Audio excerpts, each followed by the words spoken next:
Now, anyway, this is my mobile phone, and I'm a bit bugged because certain things it does aren't quite like I'd like them to be. And maybe Colin can tell us a couple of words on how to change this in his talk about exploitation of, well, symbian cell phones in that case, so I'm not sure that he'll be solving my problems, but maybe yours. So let's welcome Colin.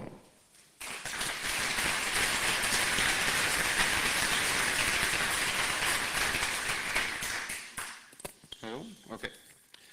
Okay, so I will tell you something about symbian security and especially about how to exploit Symbian OS and how to develop shellcode. I will skip this part. You can everybody just can read it in the slides, which are going to be for download. So the main aim of the presentation is to prove that Symbian OS can really be exploited like any other desktop or server or other mobile phone OS. As far as I know, there haven't been any public presentations or writings about this topic. So yeah, this is really the aim, just to show the possibilities. And I will provide some references for shellcode development, so show some small weaknesses in the Symbian capability system, and will show a small proof of concept self-signing mobile malware. First, you will get a short introduction to Symbian OS, and we'll just show you what currently the security issues are. Then I will introduce you to the POSIX API, which was recently added to Symbian OS, which actually got me started thinking about researching Symbian security. A short part on stack smashing attacks, shell coding, the capability system, the proof of concept, and I will just give you some conclusions and some ideas for future work for me and you and everybody else. So since my main research focus is really mobile phone security, I always now start to put in a short rant mobile system security is really necessary. Your phone is not a phone, it's a computer, and a computer with many more network interfaces or connectivity interfaces than your average PC.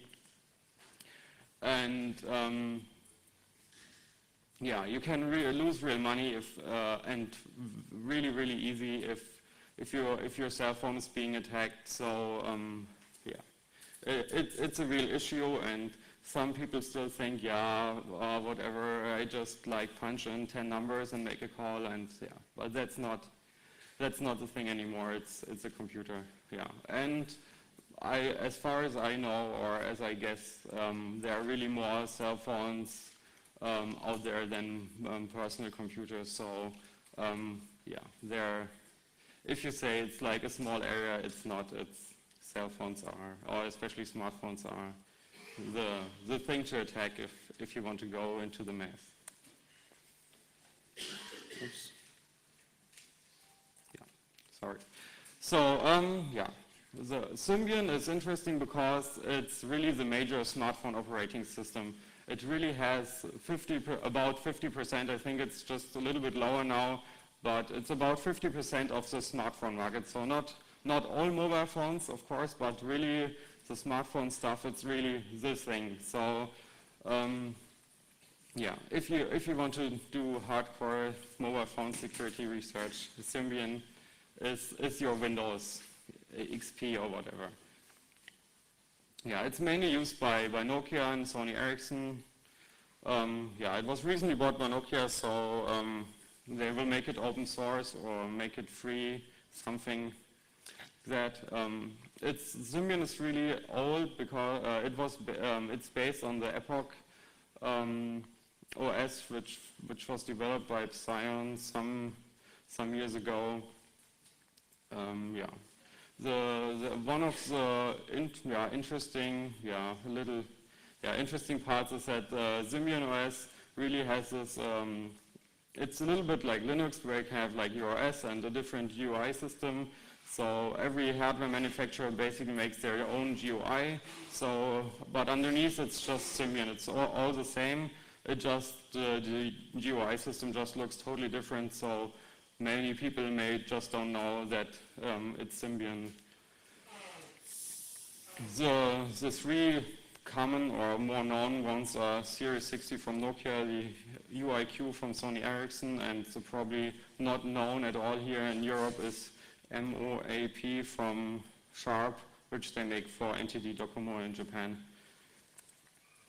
So, and Symbian is really big. So there's just a really small collection of devices from many different manufacturers like Nokia, Sony Ericsson, Motorola, Samsung.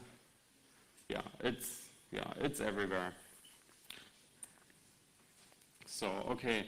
I will only cover Symbian OS version 9, which is the current version that's used, because before OS 9 or Symbian version 9, there was no real system security.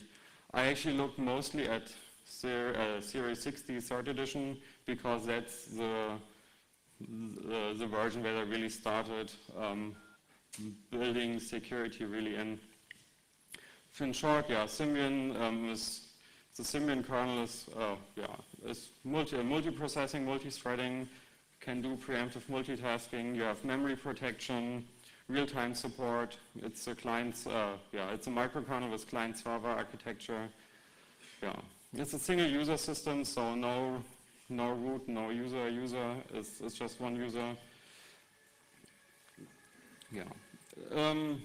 The interesting part, of course, is the security, and then on the Symbian security is, it's called platform security. It's basically divided in three parts. You have capabilities.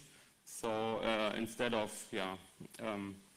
users with certain rights and access levels, you just have binaries which have or libraries which have certain rights assigned to them. So depending on what application you execute, these applications have certain rights. I will talk about that later more. Then you have code signing, so all the libraries and DLLs need to be signed in order to be executed. It's also very common now on other platforms. And then you have data caging, where you just say, okay, you can only execute binaries from this directory, and processors can only write their stuff to this directory, and of course to some temp directory. So you have a nice, it's not really sandboxing, but it's a little bit like that. So so until now, and especially with the older Symbian versions, Symbian 8, and I don't know if even 7, but mainly with Symbian version 8, you had a lot of Bluetooth worms and MMS worms. There were some Trojans, some viruses. You had several Bluetooth-based security issues. The one main thing where people really went after, which gets now Symbian OS 9, is the capability system and the signing system, because freeware developers just thought, oh, I want to use all the nice features of my phone, but I don't want to buy an expensive certificate, and even I can buy a certificate, some features are still reserved. So they started either reflashing their devices with modified firmwares which don't have certain capabilities, or they actually add certain capabilities to the standard set of capabilities. And then other people found a nice exploit using the onboard device debugger, so they just changed some memory in kernel, so they could erase the privileges of their applications to do like file browsing on all directories. So that's basically what's currently out there. There has been some previous work, so companies like F-Secure in particular, they publish a lot on Symbian security, especially on malware. Then you have, of course, the application and game cracker people who mostly published reverse engineering stuff. And yeah, other security researchers like Ollie, who study Symbian security for a long time and always have published nice stuff. So they get a lot of credits. I will have at the end of the slides, which are available after the talk. I have all the references for, so you can look up and read. So when you start working with Symbian, you will notice Symbian is really different. There's no like Big Brother OS like Windows or Linux where you can like play with it and get used to it before you actually play with your phone. You don't have a standard API. Everything is really different compared with your like PC or server stuff. When you start getting into Symbian, you will notice people in forums will always complain because they don't understand it and it's really hard and difficult. So that's what actually kept me a long time from actually working with Symbian. And then when I heard about the OpenC, so the POSIX API release for Symbian OS, that really got me interested. And that's actually why I give the talk, because if you're familiar to POSIX programming, so Linux, Unix, Windows, of course, then you can just write applications and as you're used to, and it's a lot more fun and just, yeah. So a nice quote I found about Symbian is from Mike Rowell. He's some guy who does a lot of mobile device development. He said Symbian is the most developer hostile system he ever worked with. And that's, I also talked to other Symbian developers, and that's just like, yeah, programming is no fun. But yeah, that shouldn't keep you from trying to explore and exploit. It's just something you want to know in the beginning and don't give up in the first week. Okay, as I said, Symbian started to port all the C libraries to, or the basic POSIX libraries to Symbian OS, just to like ease the portability of applications. You can just take your Unix whatever application or at least library and recompile it for Symbian. Then basically port the libc, libm, the SSL stuff, some threading, the G library, the glib stuff. Yeah, you will all get all the nice stuff like string copy and string card, sprintf, all the old school security hazards. And yeah, if you disassemble stuff, you will see it's used. Of course, right now you still have to install the pips libraries by hand, but since developers are free to just install it together with their applications, you will not even see that it's used. The newer Symbian OS versions will just have it included. So, yeah. So sys files, if you ever installed an application you ever on your Symbian phone, you know what a sys file is. It's basically just an application installer package.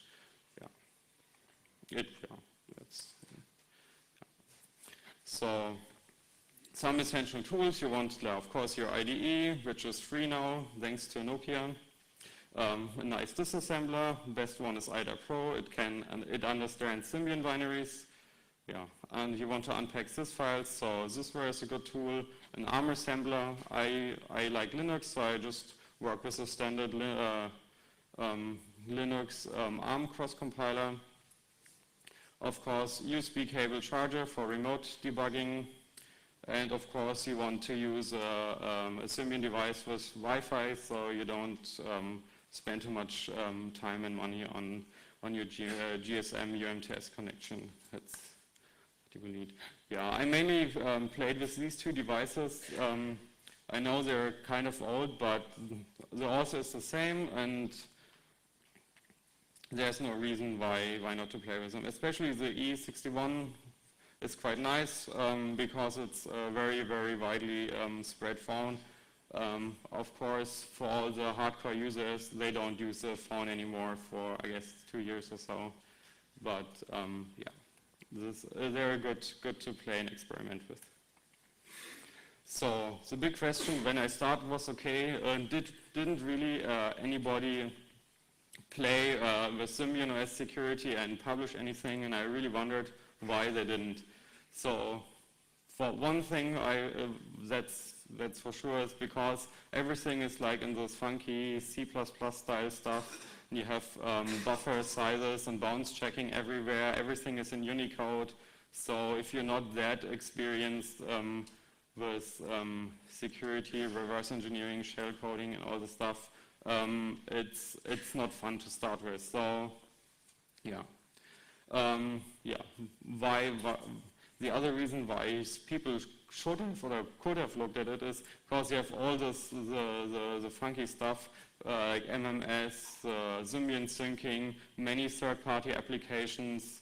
There's really a lot to break out there, and it's just widespread. So, and now, okay, now we have pips and OpenC, which are very new. So, that's why we're going to look at it now. And as I said before, Nokia just ported Qt to the platform. But I will not cover it. But so that's another standard library that could possibly invite people to take a deeper look. So buffer overflows on Symbian OS. Yeah. The older devices, about maybe from a year back, which all run on the mostly on the ARM version 5 cores. These don't support non-executable stack. There's no stack canary used in the compilers. So basic thing: you override the return address on the stack and hijack the program counter and execute your own code. Very basic. On newer devices which run on the ARM version 6 cores, they actually have non-executable memory implemented. And it's not that it's implemented. I tried it, and you just get a code abort exception, and just simple stack overflow attacks won't work on your devices. You of course still should be able to do like return to libc or other libraries and other more advanced techniques, but I haven't tried that. That's just for other people to do. Why I still think this is it's still relevant, because there are many devices out there which just have ARM version 5 cores, and so Symbian OS only supports non-executable memory if the CPU actually supports it. So that's the thing. So now, each Symbian OS application of course, has virtual memory. The memory mapping looks like that. So you basically always have your stack at this address. Of course, you have some slight offset because there's always some initial data at the beginning. The heap is usually at this address, so that's pretty fixed. So there's no randomization or nothing. It's so if you debug and find the buffer addresses in your application on the stack, then they're there. The other nice thing about ARM CPUs is the byte order. So because in shellcode you don't want to have zeros in your strings, which you use for say attacks against string copy. So you can just leave out the leading zero, and because string copy will just add it back later, Of course, this is a very specific case, but it's a nice thing. Yeah. So, before we actually get to show you some shell coding, just a very quick overview of the ARM processor. So that's of course very common. As far as I know, Symbian only supports the ARM CPU. Of course, you can cross-compile it for the desktop for emulation. ARM has this thing that you have different caches for data and instructions. So you always have some problem with self-modifying code. I will, show you some stuff later. Yeah. Other nice thing is you have conditional code execution, so you can like write really tiny shell code and avoid a lot of zeros, which you always don't want. So yeah, I never actually ever used compare in any of my things. So, oops, sorry. Yeah. So yeah, you have a potential for zeros in ARM if you write ARM shellcode, so you want to avoid that. The program counter and stack pointer just registers, so you can just read them, so you can very easily determine where your shellcode ends up on the stack. You don't have knobs, so you just build your own, just copy register onto itself, so you change the processor state and yeah, do nothing. So, yeah, just as a reminder, I won't like explain the shellcode stuff too much because it's not that interesting. The slides are for download, so yeah, this is a very simple part. We just call printf and sleep. Yeah, so just a visual example. I will show you the details of shellcoding in a bit. So if you're familiar to operating systems, you know, like Linux and many, in the Unix operating system, normally they have the whole, most of the interface to the system with system calls, which are very nice for exploitation because calling system calls doesn't require knowing anything about DLLs. You don't have to load DLLs and stuff, but in Symbian, the system interface works by DLL calls.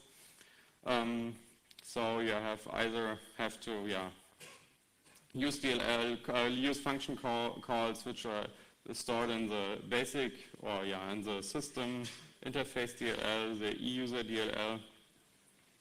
Or you have to load other libraries. For most stuff, you actually can just use the stuff in e-user DLL. The nice thing here is on a specific device, a function will be always mapped at the same address, so you don't need big function lookup stuff, function lookup code, and so on. Of course, if you use stuff, if you use function from other libraries, you will always need to look them up. Of course, there are other libraries which also are at the same address, but that's normally not the case. So I started to check out which of my devices had like the same OS version, and really the same OS version is not just the same number, but the same build number. So to see if you can, how easy it is to write actually really portable exploitation code. And I saw that it's always, I never found two device types which actually have the same mapping. Still, the offsets from some, still the libraries are really the same. You can see just two functions, the difference, the address difference between two function calls are the same, but they're just mapped at another address. So that doesn't bias too much. It's just So I wrote a small utility, which will hopefully put on the website, which just dumps all the stuff. So if you have Symbian device, you can just dump it out. Maybe you find something interesting, but just for. So since we're going to need function addresses to actually call functions, we need to look them up. Because if you want to do more advanced stuff other than printf, you're going to need other libraries. And in Symbian, you actually look up functions not by a function name, but just a number. And so for exploitation, this is quite nice, because instead of having big strings in your exploit, you just have small numbers, and you just look them up. The pain, of course, is what number is what function, but either Pro knows Symbian binary, so you can just open a binary and we'll just show you, okay, this function that has this ordinal and it's in this library. Bang, you have everything. So, since we're going to need library loading code, I wrote a very small, compact piece of code. 276 bytes, which of course if you come from the PC world, that's already a big part of an exploit, but the Symbian stuff actually gets quite big, because you will basically write your stuff in C++ and will going to disassemble that and reuse that. Just another example, on the left side is the C code, on the right side is part of the assembly code, not too interesting, I already actually covered that. So as I said earlier, you have to, of course, always avoid zero stuff and other special characters if you want to go to string functions, well known from all other platforms. In this case, I just changed my old 03 decoder from Windows CE and just added another 32-bit value to just encode more bigger payloads, because you cannot just XOR your payload anymore against just one 32-bit value. If you have a certain size, you will always change something to 0 or some other value you don't want. So just 2 keys and nothing really fancy. Code will be hopefully online. The other thing, instruction cache, that's the common problem, or if you exploit ARM devices, because you need to decode your shellcode. You will have self-modifying code, and in the beginning, the shellcode ends up on the stack. So if you start executing on the stack will be cached. The stack is then cached in the instruction cache, and the encrypted part is cached as encrypted. So if you start decoding the payload, the decoded version will only end up in the data cache. So you have to somehow either flush the data cache or move the shellcode to some position that's not already cached in the instruction cache. So I mostly try to just move decode the shellcode to some other part of the stack. But if you have a bigger shellcode, it sometimes is necessary that you just allocate some memory on the heap and just move it there, and then it's 100% that memory is not in the instruction cache and everything works fine.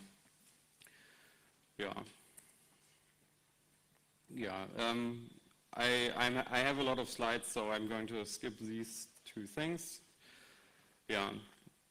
So Symbian, the Symbian operating system is very asynchronous. So many calls do not block. So you just start something like a phone call, or and then you have to wait for a signal that it's done. So with traditional or with other operating systems, you can just call some function, and if it returns, the job is done. On Symbian, it's not like that. So if you start some, phone call, and your exploit crashes right after that, the phone call will not proceed, because if the initiating process dies before the process has started, or has started probably, or has already finished, then it will not work. So there are two simple ideas. So either you just start the background process, or the asynchronous call, and just do an endless loop, because the asynchronous stuff is, of course, either in an own process that is spawned, or in another thread. So you can just do an endless loop. Of course, you cannot do an endless loop if you want to do something after that. So yeah, then you just call sleep.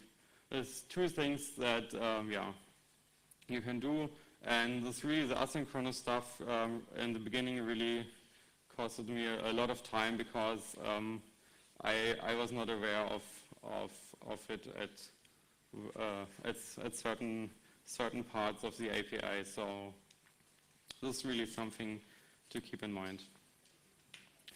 So of course, nobody wants to write huge huge pieces of shellcode in assembly if the original part was C++, and you have to initialize all the structures and classes. So I just started writing the payload in C++, very few small compact functions, and then I just ran it through IDA Pro, just copy-pasted the disassembly into the shellcode encoder, changed the function calls to the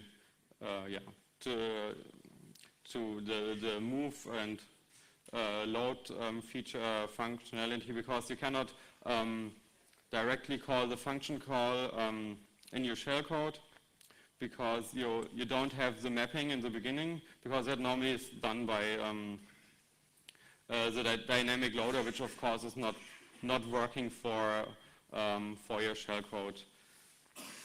So shellcode normally just has the function address is stored somewhere in your shellcode's data section. So you just load the function address from your data section and just move it to the program counter and execute that function. Of course, this only works if the addresses are static. If you load other libraries, you will need to first look up all the functions you want to call and save them in your data section, and then you just load them and move them to the program counter. So the active scheduler is the thing that does most of the asynchronous processing. If you play with plain OpenC or libc applications, you don't have this active scheduler running. This is mainly for testing out your own stuff, because most applications you're going to attack is Symbian applications that also have libc stuff, so they will have an active scheduler running. But if you play with plain libc stuff, maybe you have some daemon or something that probably will not have an active scheduler, so you cannot do certain things, especially if you want to use the GSM API, that really requires a running active scheduler, but nobody prevents you from just starting an active scheduler from your shellcode. So the interesting part, how do we find buffer overflows? We could do some fuzzing. I will not go into detail there. In order to do fuzzing, you of course need a remote debugger. so that you can actually debug applications on the device. Until, I think, 2 months, you had to buy a commercial version of the Nokia IDE to actually do that. Now it's completely free. So yeah, without spending any money, you can get all the available tools. Just have to install the debug stub up TRK, and then you can just debug over USB and Bluetooth, just attach to any process, hold it in spec memory, just like you would do it with any other application on your desktop or other device. IDA Pro also offers a Symbian debugger. I haven't tried it. Apparently, by now it's working quite well. But yeah, I don't have a license for the debugging extension. So yeah, just a small screenshot, the debugger, your registers, and if you overflowed, yeah. And then if you have a nice overflow, you will hit the program counter, and that's what we all want. So yeah, if you develop shellcode, you will have the real pain in the ass with Carbide, because you cannot just set breakpoints everywhere.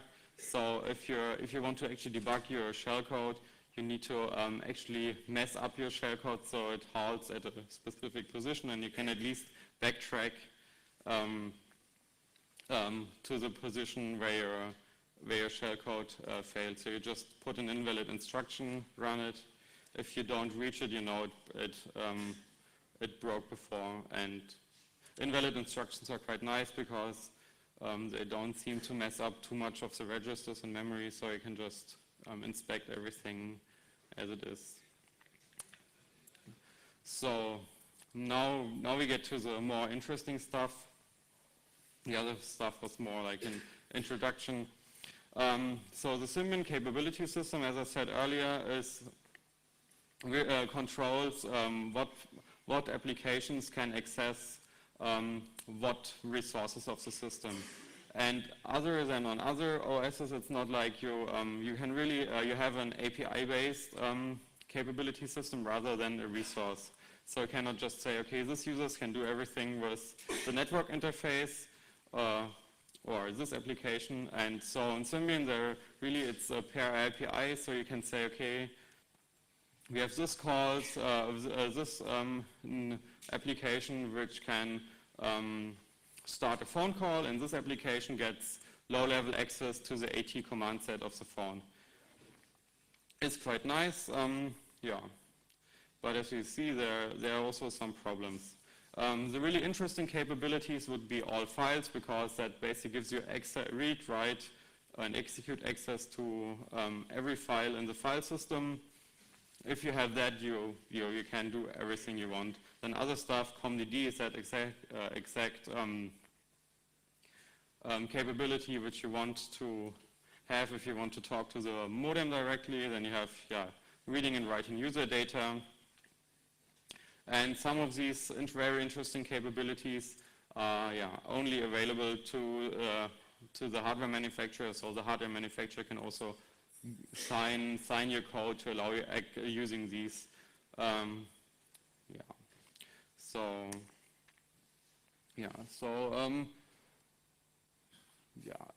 So you have different groups of capabilities, and you say, okay, some of the capabilities can be used by the users, and the user can say, yeah, you can. This application is allowed to do this and this.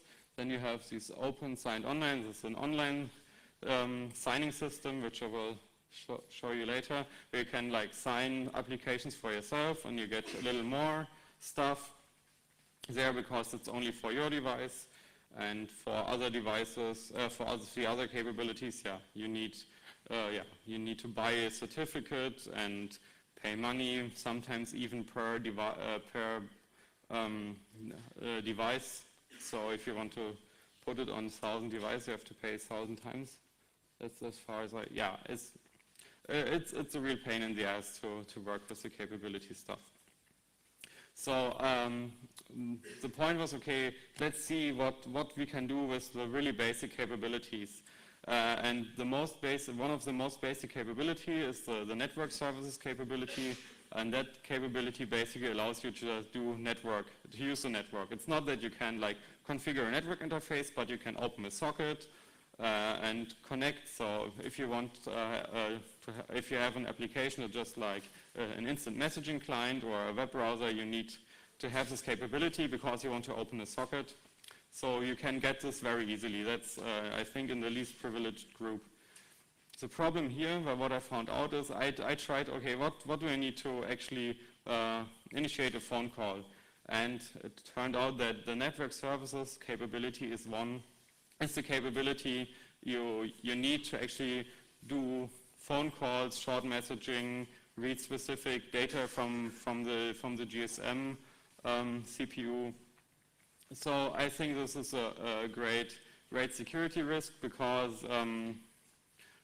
the phone interface is the interface you can actually lose money on, because if somebody breaks into your phone, he can just initiate a phone call to an expensive phone number, send short messages, and so on. So I thought, okay, what else can we do with that? Yeah, what I said, the phone call. Of course, just knowing, okay, I can do phone calls is not enough. We actually want to do write a piece of shellcode that will do exactly that, just start a phone call. Always a nice demo if you say, okay, we actually can do it. The thing, what you need to do, because your instant messaging client or whatever application you attack will probably not have the mobile phone API loaded because it has no business using the mobile phone API. So the shellcode just loads the telephone DLL, looks up the function it needs. Actually, I found that you don't need to look up functions if the device is a 9.2 Symbian OS device because it's just at static addresses. Then you just initiate the phone call and then do a sleep or endless loop to just prevent the thing from crashing. The actual phone call is just in C++, just these few lines. You set up, you just create an instance of this library, give it a string of the phone number, and it will happily just dial the call for you. It's just for reference, for reading later, and then you will get this nice pop-up. Of course, you still can stop it. And but for an SMS, you won't see that, and maybe you will be like, oh, whatever, maybe it's an incoming call. But if you like call a 900 number and it picks up after the first ring, you could actually use it to do real harm. But so the actual interesting thing is not to just like just start one phone call.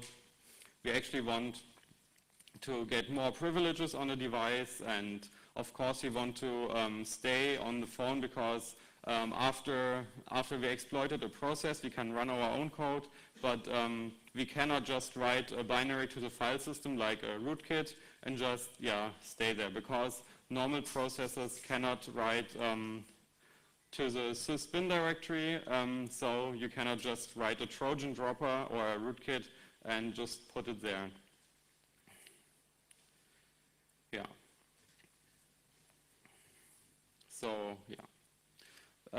So there's this nice online signing system where developers can specially sign sys files or applications just so they run on their own device.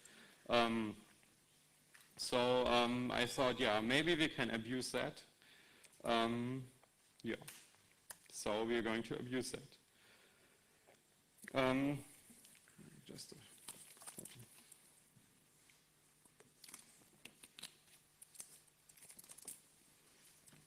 So the online signing works like that. You just compile your application, we get the email that's the unique serial number of your phone, and you submit both and the set of capabilities to the online signing, and they will sign the file. and send it back to you. Of course, yeah, how do we get the email? Since we have access to the telephone API, we can actually read it. I don't know why every application should be able to read the hardware number, but we can do it. And since we want to download an application, I thought, yeah, why do we need to implement like some HTTP stuff and to actually send out the email, because we need to, of course, get the email to either the Symbian signed server or to our own malicious server, so they can do all the signing. So, okay, we can just start the web browser, give it an URL, put the pass the email as a parameter, and then the backend server signs the sys file and then just presents this for the user to download. So the web browser will, if it sees the sys file, it will just download it and will ask the user, hey, do you want to install this? So the original plan was like this. We have attack the device, extract the email, send it to the backend server. The backend server will send it to the online signing system. The signing system is protected by a very, very cheap captcha. Let me see here. Okay. Did I show? No. Where is the cheap captcha? No, okay. So the online system is only protected by a very, very basic captcha, which is in hex only. So you can use like the cheap ass online captcha breaking service and just break the captcha, sign your backdoor, and just send it back. And the user just needs to install it. So yeah, I already told you about the unique ID. You can also just query it by pressing *#06# or look on the behind your battery. So yeah, so reading the email is actually a little bit ugly, because you have this. It's also completely asynchronous. The thing what I did, I just went to some website. I didn't actually read the API documentation. I just tried some samples. The one sample that worked, I made it nice and small, compiled it, disassembled it, and used it. Works pretty nice. This will be online, hopefully also. Starting the web browser is very small in comparison. Just save your URL. Of course, you always include some part for the email, so you don't need to some string manipulation. You can just copy it to the memory location of your URL and just overwrite the appropriate characters, and then you have a very, very small piece of code that actually launches the web browser, leaks your email to the malicious backend, and grabs the malicious binary. So I will also skip that. Of course, you have to sleep again, doing calling asynchronous functions. If you test a lot, always make sure you have a SIM card in the phone, because the GSM stack will not be running if there's no SIM card in the phone. So you'll always wonder why it didn't work, and it worked last time. Yeah, the shellcode actually got quite big, so that's why I started moving stuff to the heap. So just on the two phones, just my first test pages, I just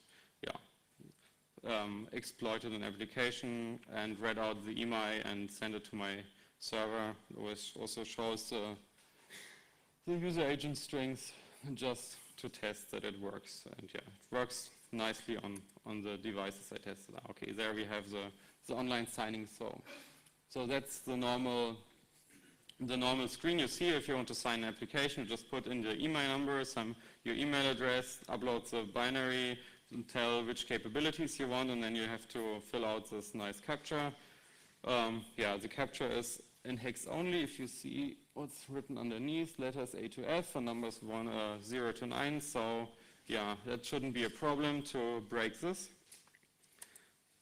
Yeah, you can actually break it very easily by just using some online web service which has a nice Perl API or Python or whatever. So we don't even need to write that code, we just write our exploit, break the captcha. The funny thing is you always also need to click on a confirmation link after you uploaded something, and then you get another email with a download link. You can very easily abuse stuff like mailinator, these nice spam trap emails, where you have everything accessible over a website. You can just tunnel everything through Tor or some other anonymizer to click on these links and download your stuff. So the signing takes about 50 to 120 seconds, but there's just some artificial delay which is implemented on the signing website. So of course you need to occupy the user with a nice looking web page until the malicious download is ready. So this is just output of the script. I don't know if my company will allow me to put that online, but yeah, it's very easily to build it yourself. So yeah, 80 seconds. Hopefully you get a website that keeps the user that long before the screen pops up for the download. So of course, yeah, the captcha breaker is not too good. So you can just go and use multiple captcha breaking libraries or services, or just do multiple requests. They have Symbian has some rate limiting, I think by IP and email address, but that shouldn't be a problem, I guess. So, and then after the malware is signed, the web browser will just download the sys file, and after that will just prompt the user, do you want to install it? And if you ever have installed Symbian applications you are used to, like pressing 5 times OK, yes, I want to install it, and yes, it's unsigned. Do you want to put it on your flash card or on the internal memory? And now you will also get a small. This is for developers only, but I think users will happily just press yes, because they're just used. Okay, they need to install something. Just press 5 times yes, yes, yes, and everything is okay. As far as I know, this has been working for all the MMS viruses for, I don't know, 5 years or something, where you just get an MMS and say with some application in it, and the users are just used to do this stuff all the time. So I don't think it will really help. Of course, if you have a more security-aware user, then you don't have some of these problems at all. So what you could do, just make some website which says, Symbian OS update, and the user will say, oh yeah, super update, or some game or whatever application, because the actual trick will be, since you exploit something that's maybe running in the background, the browser will just suddenly open and tell you, hey, download this exploit.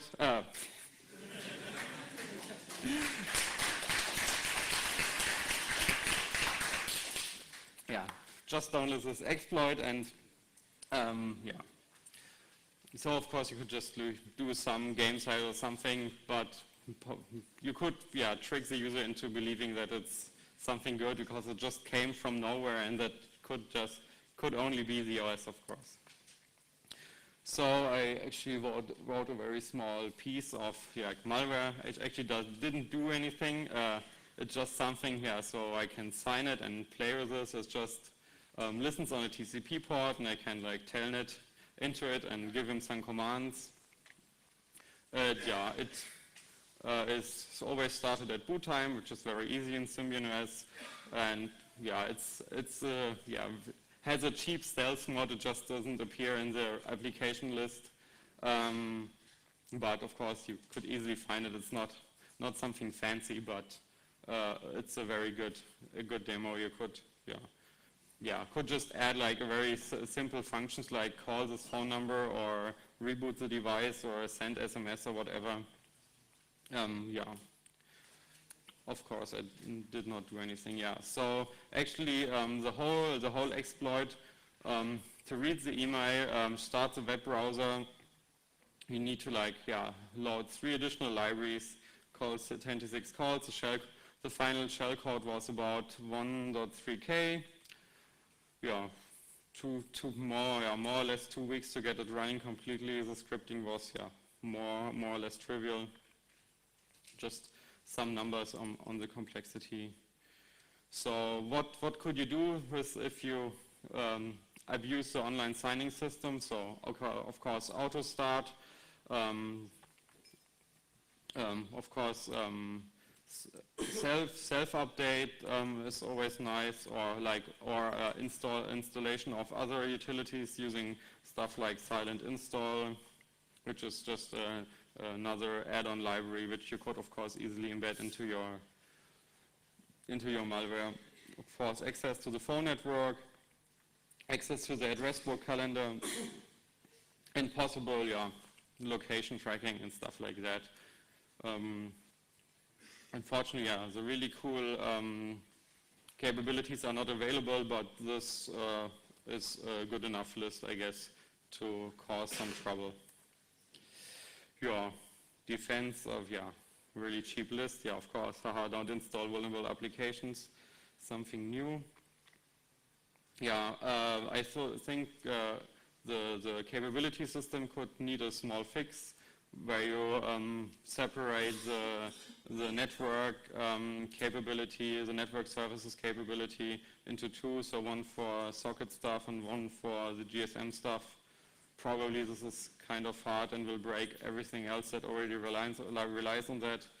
Symbian should monitor their online signing stuff. I guess they do it. And last but not least, if you have a ARM version device that is based on the ARM version 6 CPU, then you probably have, or hopefully have, non-executable memory and secure against these basic attacks. Symbian OS can be really exploited like other OSs with simple buffer overflow, code injection techniques. The development, even the application development, I would say it's harder than other applications, but the shellcode stuff is not really that much harder. If you just use the appropriate tools, it's no big thing. So the Symbian sign system, which is always was said, the platform is really very secure because you don't have a chance to actually install signed malware, or malware cannot get signed, but you can even circumvent the signing stuff. Takes a lot of work, but it can be done. Another nice thing is that the return address stuff and the stack stuff is really stable. So if you have a binary and have it on different devices, all the addresses are more or less stable. Future work, I already talked about it. Do some return to libc or others techniques from other platforms to get around non-executable memory. Maybe break the capability system a little bit more, and of course find some O-days so you can actually use all the knowledge I just presented. I would like to thank some people. First Judith for sharing her Symbian OS knowledge with me. For also Ollie shared his deep knowledge of Symbian or security, and Simon, Eric, Manuel, and Julian for giving their devices to me and for testing with with the trust I won't break him too much. So that's it. Oops. That's it. I don't know if we have time for questions, but I will be here anyway. Yeah, a couple of questions. Please use the microphone. Can you give an example of an application that you were able to exploit and inject your shellcode into? No. No, you don't want to. Okay. Hello. I would like to know, here in the back, I would like to know, have you been able to sniff existing network connections? I haven't tried it. Yeah. So my main interest was in this research now, just to see if you can just like do code injection and execution. So I haven't tried any network sniffing and so on. Colin, one correction. All files is not equivalent to root. TCB is equivalent to root. Okay. And all files doesn't give you modifier access to all the files. Oh, okay, good. You need TCB. Yeah, okay, thanks.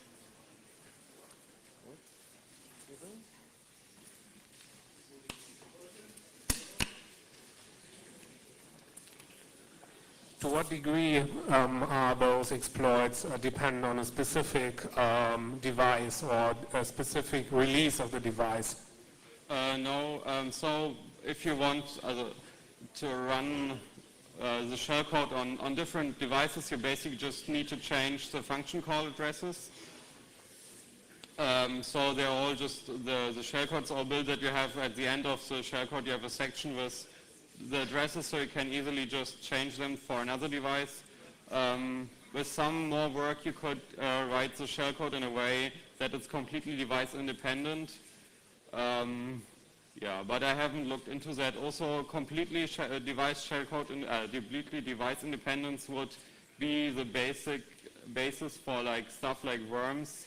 So yeah, I don't think it would be a good idea to have like published code that just does all that right now. Also, I just haven't looked into it, but it would be possible. So, let's thank Colin again for his wonderful talk, and have a nice break.